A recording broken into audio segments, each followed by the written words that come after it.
Bloomberg Audio Studios. Podcasts, radio, news.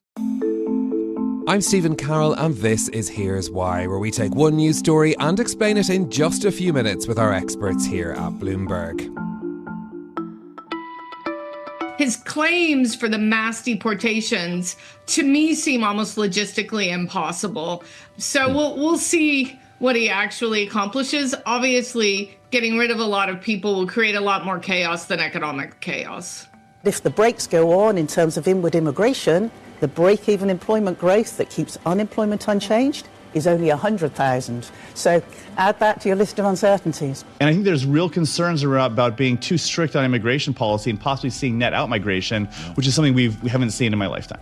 Immigrants have long been part of the economic success story of the United States. Many economists and business leaders credit immigration for filling vacancies across the economy. But Donald Trump and many of his allies accuse immigrants of lowering wages and taking jobs from native-born Americans. He's pledged to crack down on illegal immigration and carry out the biggest deportation plan in US history. What would that mean for growth, inflation, and employment? Here's why immigration policy matters so much for the US economy. Our senior editor, Derek Wallbank, joins me now for more. Derek, first of all, what does the data tell us about the economic effect that immigration has had on the US economy? Immigration has a profound effect on the United States economy. Just to put into context, about 1 in 5 U.S. workers is an immigrant. And immigrants lead some of the biggest companies in the United States, right? If you think of Microsoft and Satya Nadella, if you think of NVIDIA and Jensen Huang, I mean, the most famous one, obviously, right? Elon Musk of Tesla and SpaceX and many other things. So immigrants have a very, very profound effect on the economy. Generally speaking, economists see immigration as economically positive in the U.S. The Fed has cited immigration as part of the reason the U.S. economy has beat expectations. The Congressional Budget Office sees immigration as increasing federal revenue more than it increased costs, so it's a net benefit there. And if you're looking sort of on a fully macro level, the late Singaporean leader Lee Kuan Yew used to say that immigration was one of the United States' secret weapons economically because it could attract the best from all over the world and instantly make them Americans and have them contribute to the American economy. Of course, there's a distinction here too between legal immigration and some of those that you mentioned there who made their path to the US via legal means, and illegal immigration, which was talked about in a very different way during the election campaign. What do we know about the effects that illegal immigration has? It's a subject of, let's say, some considerable dispute. Let me back up a quick second and put illegal immigration into 2 camps. The first one is those people who entered illegally, come through the southern border. Another way, though, is to come in on a fully legal and operational visa and then overstay the visa, simply just not go home. Both of those are present when we're talking there. It's a lot easier to stop the first than the second. It's hard to know about how many people we're talking here. There was an estimate pegging at about 11 million individuals as of 2022. Of those, though, about 8 million are in the labor force and have a job of some kind. Now, that number may actually be low because it may have increased in the recent post-COVID spikes in terms of encounters at the U.S. southern border. There's been a documented increase of people trying to come in over the last couple of years. So that number may actually be low. If Donald Trump were to carry out his promise of mass deportation, what would that mean for growth or for inflation in the US? Well, look, I think a lot of that is down to how much there might actually be in terms of an action. If you were to try and take this at the most maximal level and you said, I'm going to try and deport all 11 million or more people in one swift action, just do those numbers in reverse. Imagine 8 million or more people out of the labor force immediately, jobs lost.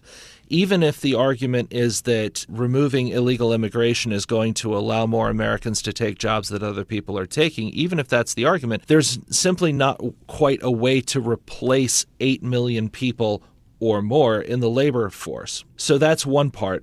Even though a smaller retraction in the job force would have meaningful effects, That having been said, though, we are hearing from a fair number of Trump-supporting Republicans who've suggested that anything would go in a certain amount of phases and that you would start off with most obvious candidates, people who have had criminal offenses.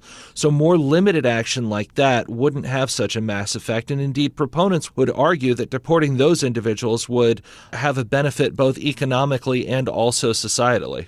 What do businesses want on this issue?